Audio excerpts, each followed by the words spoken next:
पाने की फुर्सत नहीं है, ये तो प्रेम की बात है।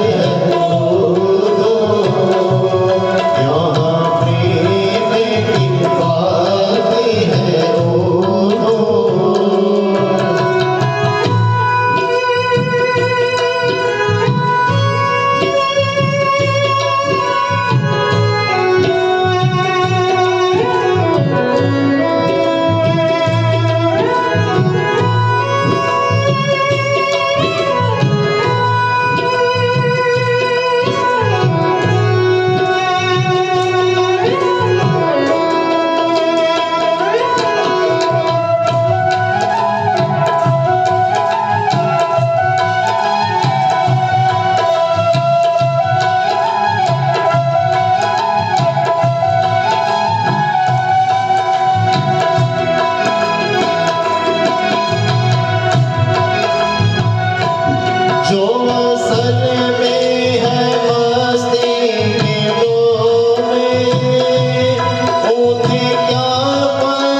वत्सल भगवान की। और जब उद्धव ने उस प्रेम के सागर में गोता लगाया और गोते लगाते लगाते जब कई महीने बीत गए, जो 2 घंटे की कह के आया था उसको यहाँ आज पूरे 6 महीने हो गए।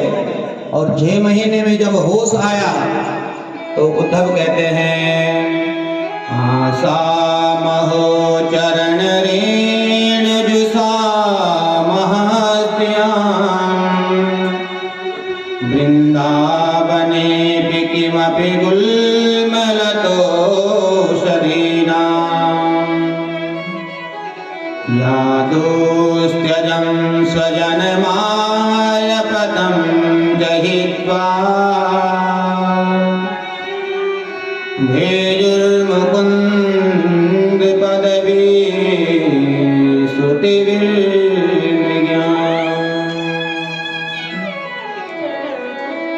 क्या कह रहा है उद्धव कि मेरे जीवन की एक ही आशा है, गोपियों से कहता है। और मनुष्य, मुझे अगर मनुष्य का जन्म मिले तो वृंदावन में मिले, पशु पक्षी भी बनो तो वृंदावन का बनो, और यहां तक कि अगर जड़ योनि में मुझे पत्थर में अगर बनो तो वृंदावन का बनो। गुलमतो सदीना, अगर जड़ भी बनो तो यहाँ की जो गुल्म लताएं हैं वृंदावन की बन जाओ। क्यों कि जब वृंदावन में गोपियां चलें, देखो बृहस्पति का शिष्य ब्रह्मज्ञानी अपना ब्रह्म ज्ञान भूल गया और कह रहा है कि जब गोपियां इस वृंदावन में चलें, इनके चरणों से चलने से जब धूल उड़े, वो धूल हमारे मेरे सिर पर आके लग जाएगी तो मैं भी धन्य हो जाऊंगा। इसलिए प्रभु मुझे अगर जन्म दोबारा मिले तो वृंदावन में ही मिले। और गोपियों से उद्धव जी ने कहा कि देवियों, मैं आपको वचन देता हूं कि आज का सूर्यास्त तब होगा जब गोविंद यहां होगा। ऊधो सूदो वही चलो सुनी गोपिन के बोल, ज्ञान बजाए तुम प्रेम बजायो ढोल। उद्धव जी लौट करके जब जाने लगे तो उद्धव जी ने गोपियों को नहीं प्रणाम किया, गोपियों की चरण रज को प्रणाम करके विदा ले रहे हैं। वंदे नंद व्रजस्त्रीणां पादरेणोमभीक्षणसा याज्ञां हरिकथोद्गीतं पुनाति भुवनात्रियम्। और गोपियों के चरण रज को प्रणाम करके जब वापस आए तो भगवान हंसने लगे, बोले उद्धव आओ आओ, बहुत जल्दी आ रहे हो तुम। उद्धव जी ने कहा बोलो रहने दो, आप हमसे बात मत करो। अरे क्या बात हो गई? बोले प्रभु आप बहुत कठोर हो, निर्दयी हो। अरे मैंने उनके प्रेम सागर में गोता लगाया है और चाह कर भी नहीं निकल सका, पर मैंने उनको वचन दिया है कि आज का सूर्यास्त तब होगा जब गोविंद यहां होंगे। इसलिए आप चलिए। भगवान को प्रसन्नता हुई, बुधो तुम ज्ञानी तो थे ही, परम प्रेमा भक्ति भी अब मुझे तुम में नजर आने लगी। प्रेमा भक्ति अब तुम्हारे अंदर दिखने लगी है। और उधो जिस दिन भक्ति में ज्ञान नहीं होता, जिस भक्ति में ज्ञान नहीं होता वह आदि भक्ति होती है, और जिस ज्ञान में भक्ति नहीं होती है वो ज्ञान भी अधूरा होता है। इसलिए इन दोनों की पूर्णता के लिए ज्ञान भी जरूरी है और भक्ति भी जरूरी है। प्रेम भी भगवान से होना चाहिए। एक चीज होगी तो पूर्णता नहीं आएगी। अरे उद्धव, क्योंकि उद्धव ने कहा कि चलो प्रभु मैं वचन देकर आया हूं। उद्धव से भगवान ने कहा कि उद्धव तू आंख बंद कर। क्यों? अरे कर तो सही। और जैसे ही उद्धव ने आंख बंद की और भगवान ने कहा कि उद्धव खोल करके देखो, और जब खोल करके देखा कि भगवान के बगल में राधा रानी विराजमान हैं और हजारों गोपियां भगवान को घेर कर खड़ी हैं। क्यों? कि राधा कृष्ण दो थोड़ी हैं, वो एक हैं। राधा कृष्णं स्वरूपां कृष्णं राधा स्वरूपिणं कलात्मानं निकुंजस्थं गुरुम रूपं सदा भजे। राधा ही कृष्ण है, कृष्ण ही राधा है, इनमें अंतर नहीं है। और तब क्यों कि उद्धव बहुत ब्रह्म ज्ञानी समझता था अपने आप को, ब्रिजवासियों को, गोपियों को गंवार समझता था। बस इसी अभिमान को समाप्त करने के लिए भगवान ने उद्धव से कहा कि तुम जरा नंद बाबा, मां यशोदा से, ब्रिजवासियों से, गोपियों से मिलकर आओ। वास्तव में भगवान अपने भक्तों से दूर नहीं रहते हैं। क्यों? कहां भगवान का निवास है? भगवान निवास कहां करते हैं? वैकुंठ में। क्योंकि नारद जी ने पूछा था एक बार प्रश्न, तो भगवान कहते हैं ना हम वसामि वैकुंठम योगिनाम हृदये न चा। न तो मैं वैकुंठ में निवास करता हूं, न बड़े बड़े योगियों के। तो कहां विराजते हो? मद्भक्त्या यत्र गायन्ति तत्र तिष्ठामि नारदः। बोले मेरा भक्त प्रेम भाव से जहां मुझे भज लेता है, बस उसी भक्त के हृदय में मेरा निवास है। वास्तव में भगवान अपने भक्तों से दूर थोड़े रहते हैं। और अब सुखदेव जी कह रहे कि हे राजन, हस्ति प्राप्स्य कंसस्य महिष्यो भरतर्षभा मृते भर्तरि दुःखाते ईयतोस्म पितुर्गृहान्। समय तो ऐसा भागता है, 6 बजने वाली है और हमें पहुंचना है विभाग तक। हाँ, सभी प्रतीक्षा कर रहे हैं, सब पहुंचा देते हैं। जब कंस का वध भगवान ने किया तो कंस की जो पत्नी, 2 पत्नियां थी, अस्ति और प्राप्ति, जो जरासंध की बेटी थी, वो जरासंध के पास गई और जरासंध से कहा भाई कंस का वध जो है कृष्ण ने किया है। तो तब जरासंध जो है कृष्ण पर आक्रमण करता है और जब कृष्ण पर आक्रमण करता है तो भगवान कृष्ण जो है उसको परास्त करते रहते हैं। ये कम से कम 17 बार हो, 16 बार परास्त हो गया। अब 17वीं बार आक्रमण करने जा रहा था तो जरासंध ने ब्राह्मणों को बुलाया, यज्ञ बिठवा दिया, यज्ञ करवाने लगा और ब्राह्मणों से कहा कि देखो ऐसा यज्ञ करो, ऐसा मंत्र पढ़ो कि अब की बारी मुझे विजय मिलनी चाहिए। अगर मुझे विजय मिल गई तो दक्षिणा बहुत मिलेगी और कहीं न मिली तो तुम्हें मृत्युदंड दे दूंगा। अब जब ये 17वीं बार आया के बाद 18वीं बार युद्ध करने आया तो भगवान को पता है कि ये ब्राह्मणों को दांव पर लगा करके आया है, इसलिए ब्राह्मणों की रक्षा करने के लिए भगवान रण छोड़कर भागने लगे। दाऊ जी ने कहा अरे कन्हैया ये क्या कर रहा है, लोग क्या कहेंगे? बोले कुछ नहीं भैया, बस ज्यादा से ज्यादा रणछोड़ कहेंगे, एक नाम और बढ़ जाएगा। बोले रणछोड़ भगवान की।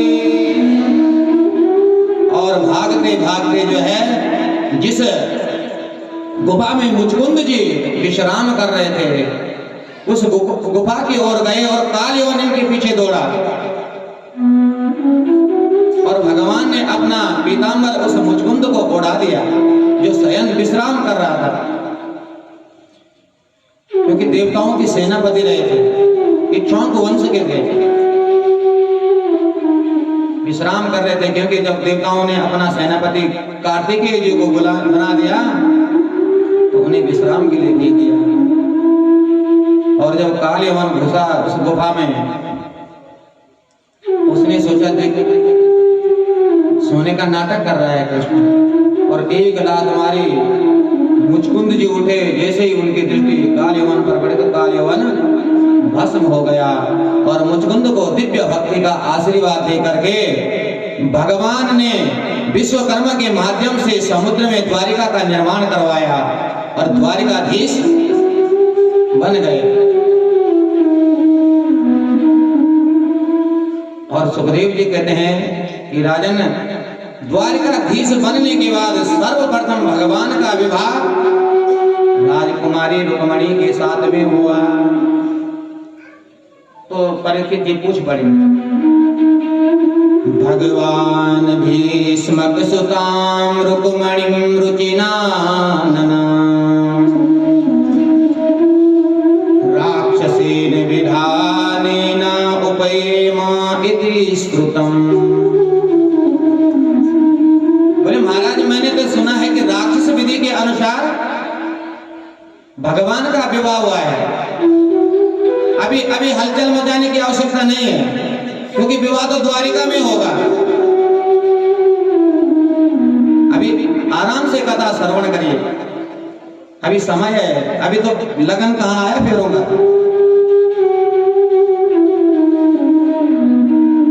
तो तब सुखदेव जी कहने लगे कि राजन, राजासीन भीष्मको नामः विदर्भाधिपतिर्महा तस्य पंचाभवन पुत्रा कन्यका च वराननः। परीक्षित महाराज भीष्मक विदर्भ देश के राजा हैं, उनके 5 पुत्र और 1 कन्या है। कन्या का नाम है रुक्मणी। और जो रुक्मणी के भाई रुक्मी हैं वो शिशुपाल का मित्र है। तो रुक्मणी जब बड़ी हुई तो भीष्म जी ने कहा रुक्मी को कि भाई, इस समय तो रुक्मणी के लिए सबसे सुंदर वर तो द्वारिकाधीश है, द्वारिकाधीश कृष्ण है। तो शिशुपाल से मित्रता होने के कारण रुक्मी ने मना कर दिया।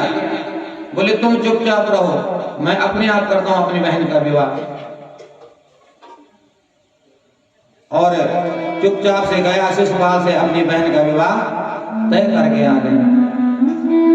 और घर में बताया कि परसों बारात आएगी, मैं विवाह तय करके आ गया। और जब रुक्मणी ने ये बात सुनी तो रुक्मणी अपनी भाभी के पास में गई और भाभी से सारी बात बता दी कि भाभी, मैं तो मन ही मन द्वारिकाधीश को अपना पति मान चुकी हूँ, मैं प्राण दे दूंगी, लेकिन शिशुपाल के साथ में विवाह नहीं करूंगी।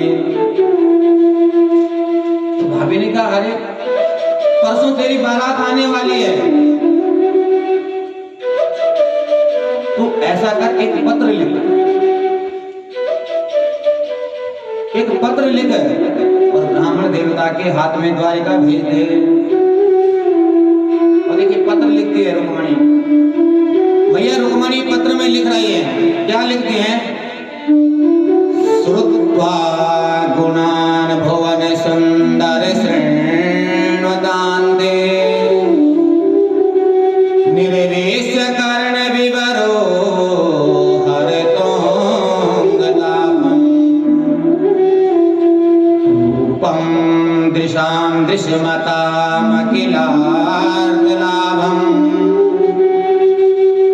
त्वय्याच्युता विशति चेतः पत्रपं मे।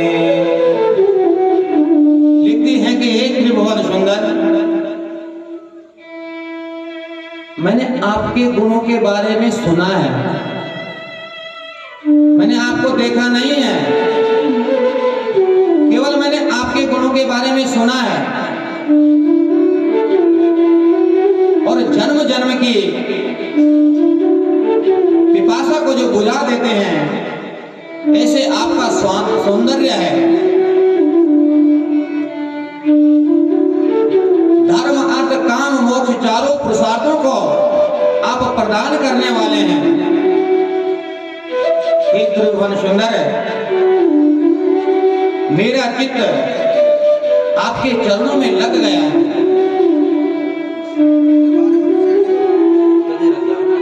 और देखिए पत्र में प्रश्न और उत्तर दोनों लिख रही है। कहते हैं कि मेरे भाई ने जो है मेरा विवाह शिशुपाल के साथ तय कर दिया है। और त्रिभुवन सुंदर है, मैं तो तुमको अपना पति मान बैठी हूं मन ही मन। अगर तुम मेरा वर्ण करके न ले गए तो मैं प्राण दे दूंगी, लेकिन शिशुपाल के साथ में कभी विवाह नहीं करूंगी। और हाँ, एक बात का ध्यान रखना, अगर मुझे लेने आओ तो लड़ाई झगड़ा युद्ध नहीं होना चाहिए। क्यों? कि हमारी कुल की परंपरा है, धीरापतिम कुलवतिम न वृणीत कन्या कालेन सिंह नरलोक मनसो विरामः।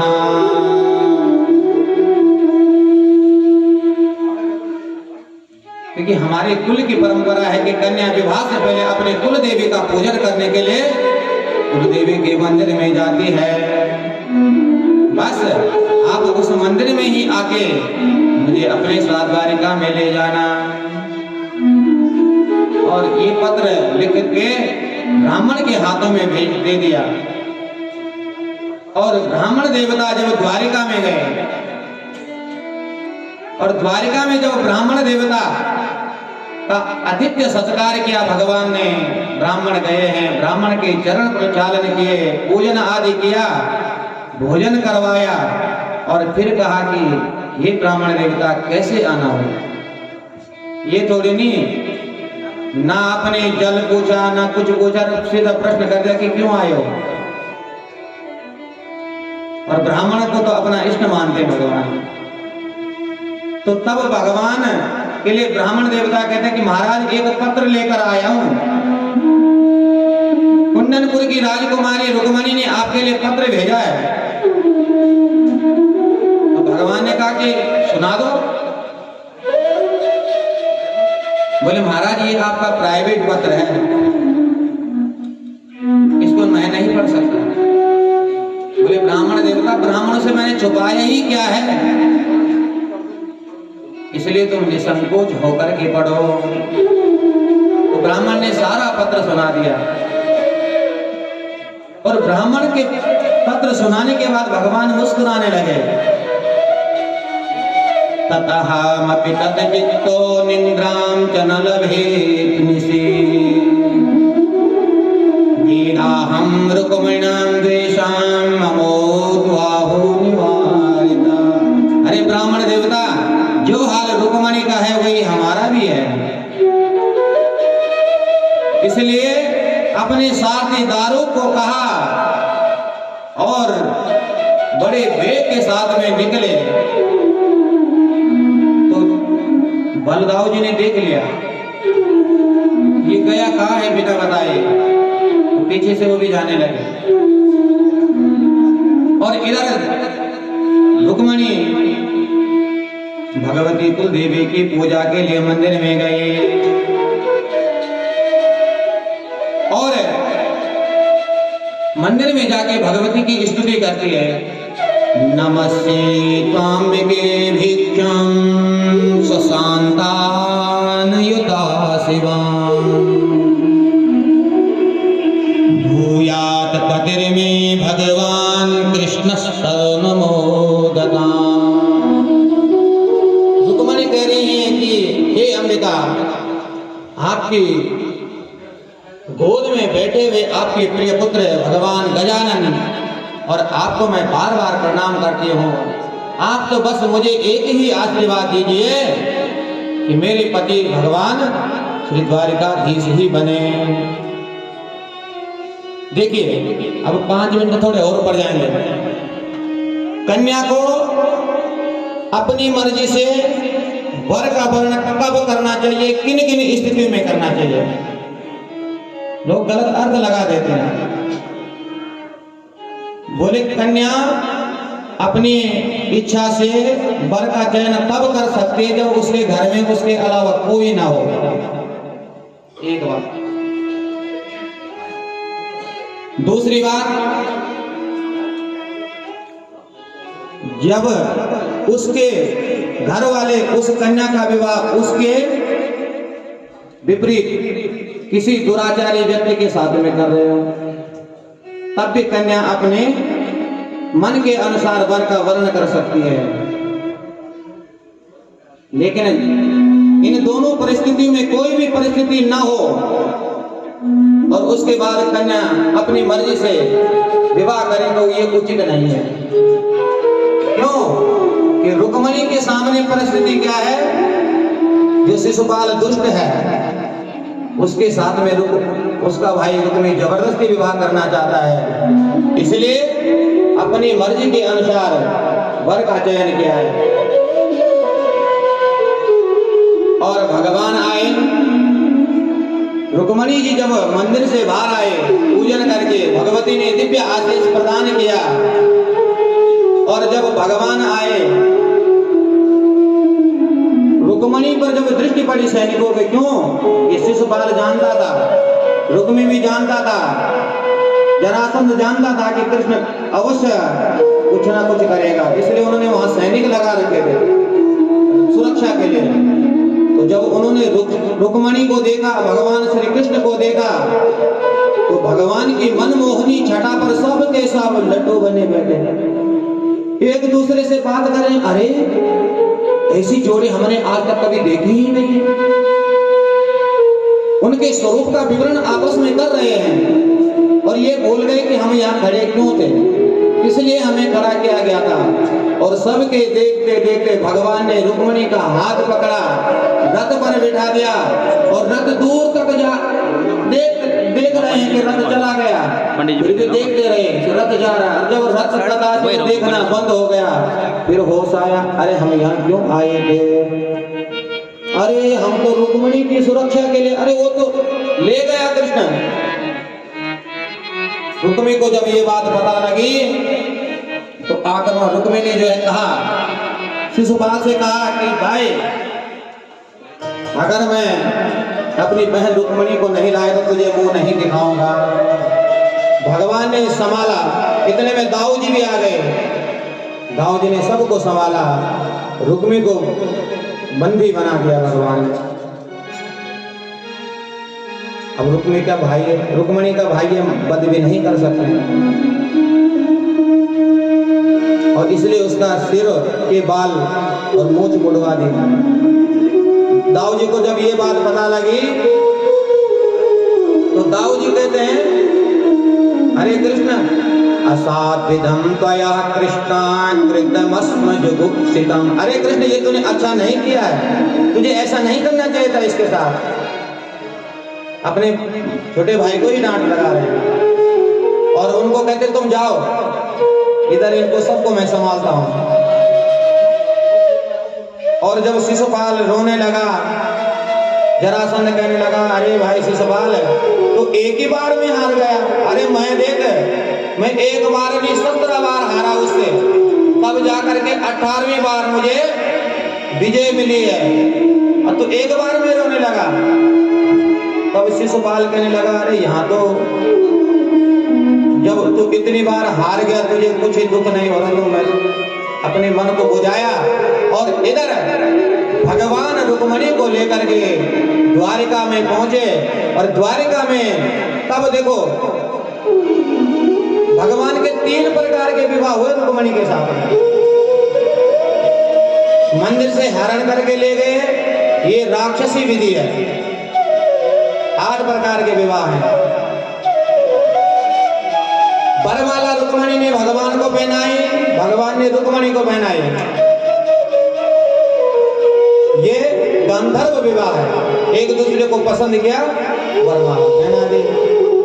और तब जाके विधि विधान से माता पिता के सामने द्वारिका में भगवान का विवाह वेद मंत्रों के साथ में हुआ। इसको कहते हैं ब्रह्म विवाह, जो सबसे उत्तम माना जाता है। तो आइए हम भी इस विवाह के उत्सव में सम्मिलित हो। भगवान श्री कृष्ण और मां रुक्मणी की दिव्य झांकी का दर्शन हम सब करेंगे और भजन का आनंद लेते रहेंगे। बोले द्वारिकाधीश भगवान की। आओ मेरी सखियों मुझे मेहंदी लगाओ, आओ मेरी सखियों मुझे मेहंदी लगाओ, मुझे श्याम सुंदर की दुल्हनी बना दो, मुझे श्याम सुंदर की दुल्हनी बना दो। आओ मेरी सखियों मुझे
न छोड़